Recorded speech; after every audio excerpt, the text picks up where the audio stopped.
Hello my dear students. तो आज अपन फिर से कोऑर्डिनेशन कंपाउंड का सेकंड पार्ट पढ़ेंगे, जिसमें आज अपन पढ़ेंगे आईयूपीएसी नोमेनक्लेचर। ओके, तो this is our IUPAC nomenclature. ठीक है, अपन ने बेसिकली सारी चीजें लगभग देख ली थी कि क्या क्या कोऑर्डिनेशन कंपाउंड्स पे हमें पढ़ना था। ओके, तो अब अपन देखते हैं। सो सी, किसी भी और कोऑर्डिनेशन कंपाउंड को नेमिंग करने से पहले उसके कुछ रूल्स होते हैं। अब वो रूल्स क्या होते हैं, तो बहुत ही सिंपल टर्म्स में मैंने यहाँ पे वो रूल्स लिखे हैं। ठीक है, देखो, सबसे पहले कोई भी कंपाउंड में, कोऑर्डिनेशन कंपाउंड में कैटायन का नाम पहले लिखा जाता है, फिर एनायन का नाम लिखा जाता है। ठीक है, जैसे पोटेशियम एल करके कोई कॉम्प्लेक्स है आपका, तो पोटेशियम, मान लो यहाँ एल टू नहीं, AlCN6 ऐसे करके कुछ है। तो यहाँ पर आपको पहले साइनाइड का नाम नहीं लिखना है, यहाँ पे पहले आपको पोटेशियम का नाम लिखना है। ठीक है, फिर जब एंडिंग होगी तब भी क्या याद रखना है, कैटायन का नाम पहले लिखा जाता है, फिर एनायन का नाम आता है। फिर सेकंड पॉइंट क्या है कि कॉम्प्लेक्स का नेम देते टाइम लीगेंड का नाम फिर मेटल का नाम एक ही वर्ड में लिखा जाता है। ठीक है, लीगेंड का नाम देन मेटल का नाम एक ही वर्ड में लिखा जाता है। जैसे पोटेशियम, हेक्सासाइनो एल्यूमिनेट। तो ये पूरा एग्जाम्पल दिया मैंने आपको, एक ही वर्ड में लिखा जाएगा, हेक्सा साइनो एल्यूमिनेट। अलग अलग नहीं लिखा जाएगा, हेक्सा साइनो एल्यूमिनेट। ठीक है, फिर लिगेंड्स की नेमिंग क्या होगी, अगर कोई एनायनिक लिगेंड है तो उसका नाम ओ से एंड होगा। फॉर एग्जाम्पल OH नेगेटिव है, हाइड्रोक्सो। ठीक है, अगर O2 नेगेटिव है, ऑक्सो। Cl नेगेटिव है, chlorido. SO4 2 negative, sulfato. Cn negative, cyano. फिर NO2 negative, nitro. SCN negative, thiocyanato. NCS negative, isothiocyanato. NH2 negative, amido. S2 negative, sulfido. NC isocyano. ONO nitrato. फिर अगर कोई neutral ligand है जैसे H2O, तो aqua. इनका as it is नाम होता है, अमीन, carbonyl, nitrosyl, ट्राइफेनिल phosphine.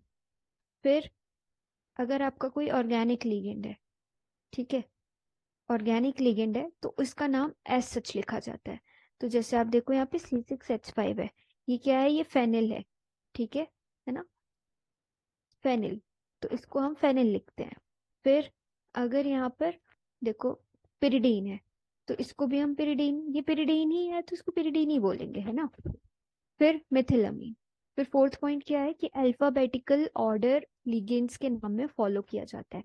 For example बहुत सारे लिगेंड्स हैं, तो आपको अल्फाबेटिकली लिगेंड्स का नाम देना है। फिफ्थ पॉइंट क्या है कि अगर कॉम्प्लेक्स पार्ट एनायन है तो आपका जो मेटल का नाम एंड होगा वो एट से होगा, ATE से। ठीक है, जैसे देखो, अगर कोई कॉम्प्लेक्स पार्ट एनायनिक है तो मेटल अगर आयरन है तो वो फेरेट हो जाएगी, कॉपर है तो क्यूपरेट हो जाएगी, एल्यूमिनियम है तो एल्यूमिनेट हो जाएगी, क्रोमियम है तो क्रोमेट हो जाएगी, एजी मतलब आर्जेंटेट हो जाएगी, है ना, जिंकेट हो जाएगी, प्लेटिनेट हो जाएगी।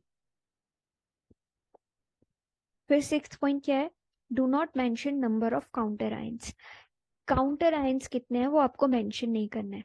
जैसे यहाँ पे पोटेशियम 3 है तो ये काउंटर आयंस है, तो यहाँ पर आपको ट्राई पोटेशियम नहीं लिखना है, तो नंबर आपको मेंशन नहीं करना है पोटेशियम आयंस, काउंटर आयंस। ठीक है, अब यहाँ पर अपन एग्जाम्पल देखते हैं। तो एग्जाम्पल में देखो जरा,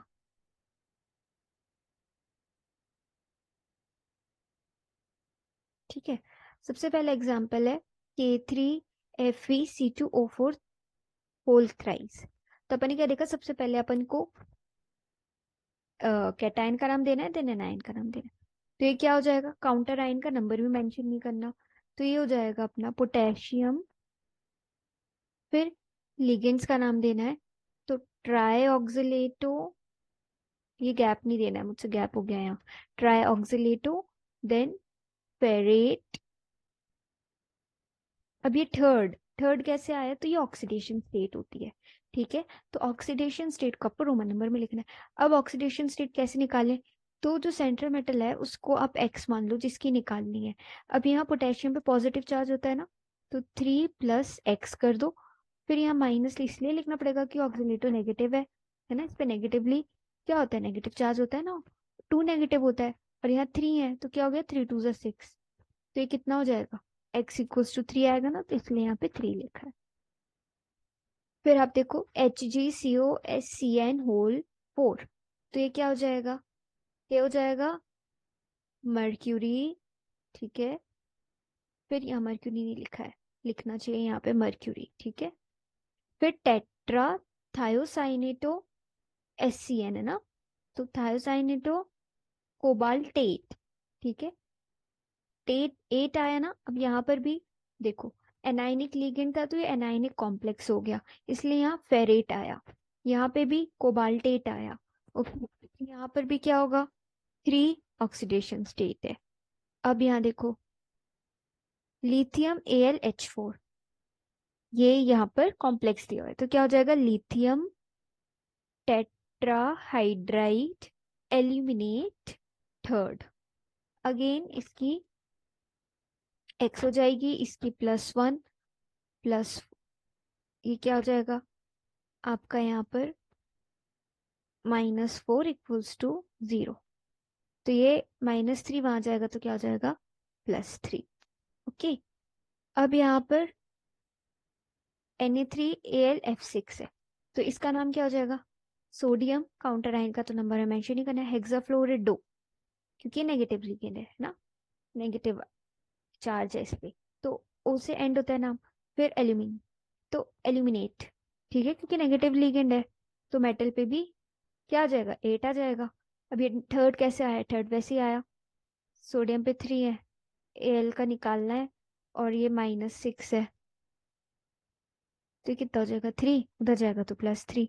फिर ये सेम ऐसे ही तरीके से आपको सारे जितने भी दिए हुए हैं उनका नेमिंग करना है। ओके, अब एक ये आप देख सकते हो कि ये जो 8th और 9th है, इसमें देखो इसका नाम कैसे होगा। अब जब कभी भी बच्चों लिगेंड के नाम में ही जैसे बाइडेंटेट लिगेंड होता है या ट्राइडेंटेट लिगेंड होता है ना, तो हम उसको बेस ट्रिस इस तरीके से देते हैं। तो जैसे ये इथिलीन डायमीन है, ये बाइडेंटेट लिगेंड है, यहाँ 3 प्रेजेंट है, इसलिए हमने यहाँ पे ट्रिस लिखा है। तो ट्रिस इथेन 1 2 डायमीन, फिर क्रोमियम थर्ड क्लोराइड। तो ये मेटल ऐसे ही है क्योंकि यहाँ पे कोई नेगेटिव लिगेंड नहीं है अंदर। फिर यहाँ पे देखो, यहाँ पर क्या होगा कि ये 2 है। ठीक है, यहाँ 2 है, इसलिए बिस ethane 1 2 diamine डाइक्लोरिडो platinum second. Okay, तो इस तरीके से आपको नाम देना है रूल्स याद रखते हुए। ओके, ये काफी, इतने एग्जाम्पल्स काफी हैं, आप लोग इसको प्रैक्टिस करिए, और एग्जाम्पल्स हम प्रैक्टिस करेंगे। ठीक है, और एक और क्वेश्चन देखते हैं, ये। अब इसमें क्या करना है आपको, इसमें आपको नाम दिया हुआ है, इस नाम से आपको फॉर्मूला लिखना है। तो कैसे लिखोगे, देखते हैं। सबसे पहले दिया है पोटेशियम ट्राई ऑक्सीलेटो एल्यूमिनेट थर्ड, तो देखो पोटेशियम लिख दिया, अब ब्रैकेट के अंदर ही आएगा ट्राई ऑक्सीलेटो, तो C2O4 हमने ये लिख दिया, और यहाँ हमने Al लिख दिया। अब यहाँ देखो एल्यूमिनेट 3 है, तो 3 कैसे आएगा, तो आप इसको x मान लो, और ये इसकी तो पता है हमें कि इस पे चार्ज 2 नेगेटिव होता है, तो ये 6 हो गया।